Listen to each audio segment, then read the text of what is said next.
We're going to move to the 126-pound weight class. This weight class brought to you by Bolin Arrow Judo, run by Brad Bolin. 2010 Pan Am champ, member of 6 world teams, 5-time senior national champion. Check him out on Facebook at Bolin Arrow, and available for judo, jiu-jitsu, or wrestling clinics. So I have here sitting next to me one of the all-time great referees in the state of Illinois. He's retired now from officiating, James Chalupa. Hope I'm saying that right. It's close. It's close. What should I be saying? Chalupka. Chalupka. All right. So you've refereed in this tournament many, many times. What do you know about this tournament? What makes it special to referee in, from your perspective? My perspective, the level of competition. The level of competition is probably equal to any tournament in the state, short of the state tournament, and maybe even an equal to the state tournament. I've had officials tell me that when I was the assigner. It was always a joy to work this tournament because of the level of wrestling. It was always fun when you have great competition and they go at it out there like they do. It's fun to referee. That's going to be 2 points for Burnoski. We're at a minute left in the first period. So, Jim, I notice every referee out here is a state finals guy. You know, that says something about the Catholic League. If they want the better guys out here officiating the match, settles the coaches down to some degree. But the competitiveness of the coaches, what was your experience with that? I tell you, it just like any other tournament, any other place, coaches are going to be competitive, and they're out there to do the best for their kids, and that's what it's all about. Now, speaking of coaches, you know that this is Keith Healy from Providence's last Chicago Catholic League tournament. This is his last season of officiating. Give me a Keith Healy story from some match you did years ago. How about a Keith Healy conglomeration? I first met Keith as a wrestler, and I believe it may have been in the kids program, and then as a wrestler at St. Lawrence. Went on, met him as a coach, and probably saw some of the finest coaching, and also just a fantastic gentleman in the chair. Okay, give me a little information on the 2 referees that are working this match right here. Okay, Jeff Sorensen, originally out of Bloomington.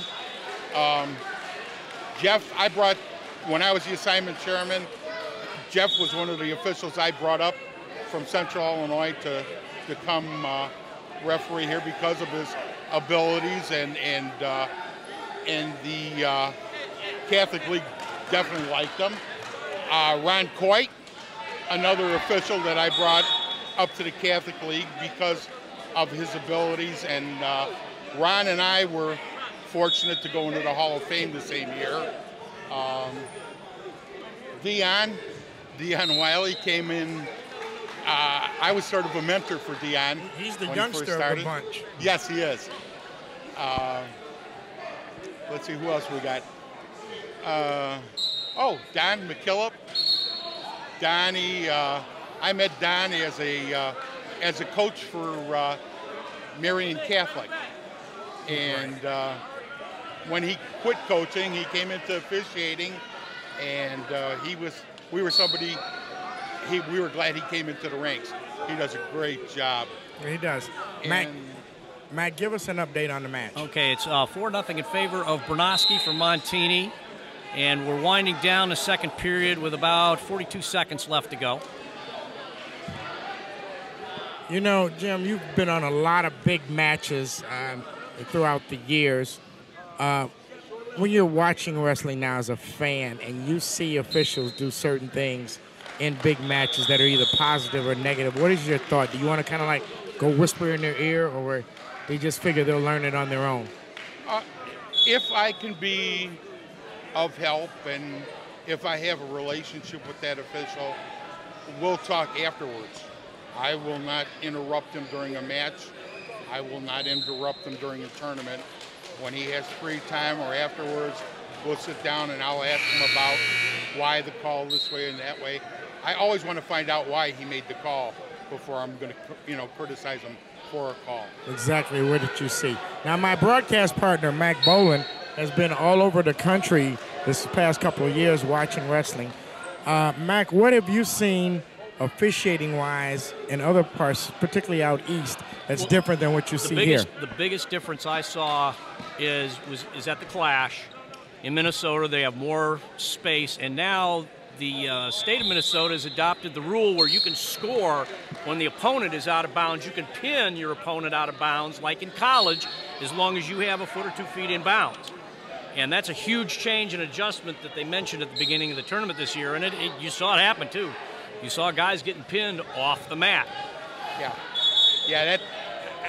I'm still trying to reel that one in, and then I think it's harder when you're off the mat than you're actually experiencing it. Once you experience it, you get into the mode, it's easier to call. But when you're sitting off, you go and you look and you go, oh my God, it's hard to believe, but it's happening, and that was one of the big national rule changes this year.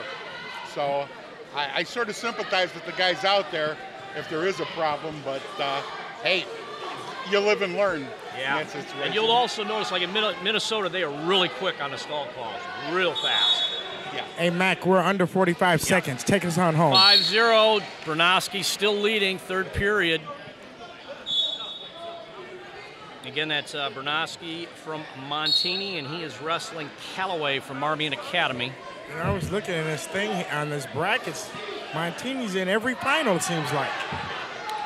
Almost. They're not in 145, but they're in everything up to 160 so far. Christensen will be in the finals at 95 as well. Well, Jimmy, I want to thank you. I'm going to let you get back. I saw you talking to a couple of officials over there. And, I really appreciate your insight into this wrestling from the official side. What are you doing now that you're retired? Well, I'll put a plug in for it. I'm still the head official for Frost South State Tournament, and that's the 9th and 10th of March down in Springfield, and the sectionals and the regionals are the weeks preceding. So, for those youngsters, hey, get on in there, and it's also includes a girls tournament now, and I think we're also going to have Illinois duels. So it's going to be a busy weekend. All right, and there is your final 5-0. Dylan Thank Burnoski from Montini, your champion. Hey, always good to talk.